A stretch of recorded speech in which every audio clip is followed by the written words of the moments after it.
Hello friend. Hello friend. आज हम देखेंगे कंपोनेंट ऑफ स्पोर्ट ट्रेनिंग में हमने शक्ति को पढ़ा, सहनशीलता एंडोरेंस, लचीलापन फ्लेक्सिबिलिटी, चाल स्पीड, और आज हम देखेंगे समन्वय योग्यता यानी कि कोऑर्डिनेशन एबिलिटी। कोऑर्डिनेशन एबिलिटी ये स्पोर्ट ट्रेनिंग का पांचवा जो पार्ट है, आज हम इसके बारे में चर्चा करेंगे। इसे देखते हैं कोऑर्डिनेशन एबिलिटी को। ठीक है, विस्तार से देखेंगे इसे। कोऑर्डिनेशन एबिलिटी समन्वय योग्यता क्या होती है, इसके बारे में जानेंगे। यह केंद्रीय स्नायु संस्थान यानी कि सीएनएस, सेंट्रल नर्वस सिस्टम की क्रिया के आधार पर काम करता है। ये हमारा मस्तिष्क है, मस्तिष्क के आधार पर ये काम करता है। सेंट्रल नर्वस सिस्टम के आधार पर कोऑर्डिनेशन काम करता है, शरीर और मस्तिष्क का समन्वय। ठीक है, ये 7 प्रकार के होते हैं, इसे ऐसे याद रखने हैं। ABCDRRO, सातों याद कर लेने। ABCDRRO। इससे देखते हैं, ए से हो जाएगा एडेप्टेशन एबिलिटी, अनुकूलन योग्यता। दूसरा है बैलेंस एबिलिटी, बी से बैलेंस एबिलिटी, संतुलन योग्यता। सी से कोपलिंग एबिलिटी, युग्मन योग्यता। चौथा है डिफरेंशिएशन एबिलिटी, पृथक्करण योग्यता। पांचवा है रिथमिक एबिलिटी यानी तालमेल योग्यता। और छठा है रिएक्शन एबिलिटी, प्रतिक्रिया योग्यता। और जो सातवां है ओरिएंटेशन एबिलिटी, निर्धारण योग्यता। ये 7 प्रकार होते हैं। 7 प्रकार ये दिमाग में बैठा लो, ये सातों। यहाँ से क्वेश्चन बनेगा कोऑर्डिनेशन का प्रकार नहीं है, तो कोऑर्डिनेशन का 3 इसमें से दे दिए जाएंगे, एक कोई अलग डाल दिया जाएगा, वही नहीं होगा। ठीक है, सातों इसे याद कर लेना। ABCDRRO इस शॉर्टकट है, इससे याद कर सकते हैं। ठीक है, adaptation ability, balance, coupling, differentiation ability और रिथमिक एबिलिटी, रिएक्शन एबिलिटी और ओरिएंटेशन एबिलिटी। ठीक है, इसे सातों को दिमाग में बिठा लो। अब इनके बारे में विस्तार से हम देखेंगे, ये होती क्या है, कैसे काम करती हैं। देखिए, जब हम ट्रेनिंग देते हैं प्रशिक्षण के दौरान, ये देखिए, ये बच्ची रस्सी कूद रही है, रस्सी कूद रही है, तो इसमें कोऑर्डिनेशन एबिलिटी होना बहुत ज़रूरी है। प्रत्येक गेम के लिए कोऑर्डिनेशन एबिलिटी बहुत ही महत्वपूर्ण है, ये समझ लीजिए। अगर आपकी कोऑर्डिनेशन एबिलिटी नहीं ठीक है तो आप नहीं कूद सकते। अब ये इसमें क्या ज़रूरत है कोऑर्डिनेशन की, रस्सी नीचे जाएगी, रस्सी जब जमीन पे नीचे जाएगी तब हमको उछलना है ऊपर। हमारा शरीर और मस्तिष्क दोनों एक साथ काम कर रहे होते हैं। बात समझ में आ रही है, शरीर और मस्तिष्क दोनों एक साथ सही टाइम पे जो प्रतिक्रिया करे, काम करे, उसी को बोलते हैं कोऑर्डिनेशन एबिलिटी। बात समझ में आ गई होगी यहाँ पे। ठीक है, प्रत्येक गेम में जरूरत पड़ती है इसकी। देखते हैं, सबसे पहला था एडेप्टेशन एबिलिटी, अनुकूलन योग्यता।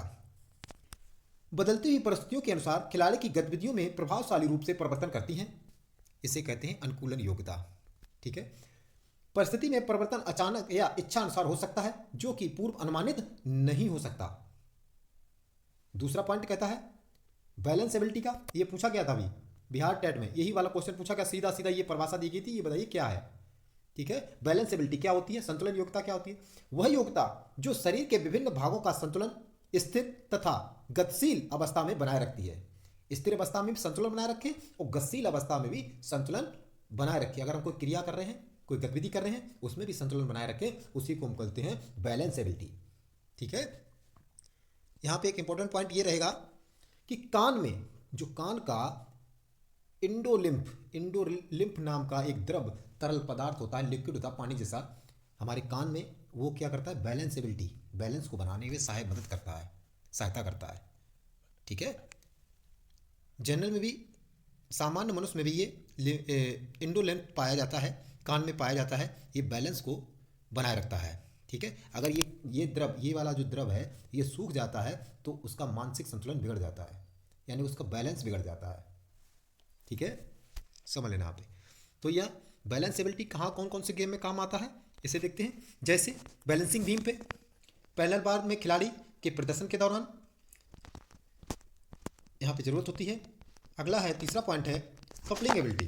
कपलिंग एबिलिटी क्या होती है, युग्म योग्यता क्या होती है, वही योग्यता जो खेल क्रियाओं को प्रभावपूर्ण ढंग से क्रियान्वित करने के लिए शरीर के विभिन्न अंगों का आपस में तालमेल बनाती है, विभिन्न अंगों का तालमेल बनाती है। जैसे फुटबॉल में गेम को नियंत्रण में लाने के लिए दिमाग, पैर, हाथ को एक साथ करता है। एक साथ सब, हाथ पैर दिमाग सब चलेगा कि हमें फुटबॉल को पैर से किधर ले जाना है, कैसे कैसे ले जाना है, वो कैसे कैसे इसे गोल करना है।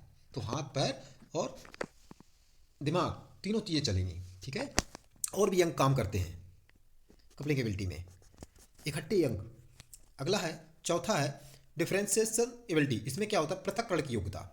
वह क्षमता जो एक व्यक्ति शारीरिक गतिविधियों तथा गतिविधियों की अवस्था में अच्छे तालमेल की वजह से उच्च शिखर तक पहुंचता है। अच्छे तालमेल की वजह से उच्च शिखर तक पहुंचता है, ये पृथक्करण की योग्यता की परिभाषा है। इसे देख लेते हैं, आगे देखते हैं। पांचवा पॉइंट है रिदमिक एबिलिटी, तालमेल योग्यता। तालमेल योग्यता, रिदमिक एबिलिटी, इसकी इंपॉर्टेंट रहेगा ये, इसे इंपॉर्टेंट रहेगा ये वाला पॉइंट, ठीक है। वह योग्यता जो किसी गामक क्रियाओं में, वह गतिविधि के लय यानी ध्वनि के तुरंत ग्रहण करता है, यानी कि ध्वनि के आधार पे आवाज, ठीक है, तुरंत ग्रहण करता है। जैसे स्केटिंग में व जिम्नास्टिक में खिलाड़ी द्वारा म्यूजिक के आधार पर अपनी गतिविधि करना, आपने देखे होंगे कभी कभी म्यूजिक के आधार पे डांस भी करते हैं, तो म्यूजिक के आधार पे हाथ पैर को चलाते हैं, वो तालमेल बनाते हैं, ठीक है। म्यूजिक जैसा म्यूजिक होगा वैसे ही हमारी सारी शरीर की गतिविधि होगी, ठीक है, वही है रिदमिक एबिलिटी, ठीक है। आगे देखेंगे, 6 नंबर पॉइंट है रिएक्शन एबिलिटी, प्रतिक्रिया योग्यता। प्रतिक्रिया योग्यता क्या होती है, वह योग्यता जो किसी संकेत इशारा पर प्रभाव पूर्ण रूप से शीघ्र प्रतिक्रिया करती है। जैसे 100 मीटर 200 मीटर के स्टार्ट में गन फायर सुनते ही हलचल होती है और धावक दौड़ शुरू कर देता है, ये है रिएक्शन एबिलिटी, ठीक है। नेक्स्ट देखते हैं, 7वां है ओरिएंटेशन एबिलिटी, निर्धारण योग्यता। निर्धारण योग्यता क्या होती है, समय एवं स्थान की स्थिति के अनुसार खिलाड़ी स्वयं के साथ सामंजस्य स्थापित करता है। ओरिएंटेशन एबिलिटी में जैसे खेल मैदान, उपकरण और गति करती हुई वस्तुएं आदि के लिए यह समझना कि यहाँ पर गामक क्रियाएं, गति, स्थिति आदि का किस प्रकार नियंत्रण एवं नियमन होगा, यह है ओरिएंटल एबिलिटी, निर्धारण योग्यता, ठीक है। ये कोऑर्डिनेशन के, ये देखिए कोऑर्डिनेशन का ये पार्ट है। इसमें ये जो खिलाड़ी है प्रैक्टिस कर रहा है, प्रशिक्षण ले रहा है, तो ये क्या कर रहा है, ये कोन रखी हुई हैं, ये जो कोन रखी हैं, ये फुटबॉल को इस तरफ से इस तरफ लाएगा, पैर से फिर इस तरफ से इस तरफ लेगा, इस तरफ से यहाँ लाएगा, यहाँ से इधर इधर लाएगा, ऐसे ही चलता है क्रम, ठीक है, फुटबॉल को। तो इसमें क्या, हमारा मस्तिष्क और हमारा शरीर दोनों ही एक जगह पे, यानी समन्वय होता है, इसका कोऑर्डिनेशन होता है, ठीक है। मस्तिष्क और शरीर का, बॉडी का और माइंड का, उसी को कोऑर्डिनेशन एबिलिटी कहते हैं, ठीक है। जैसे कि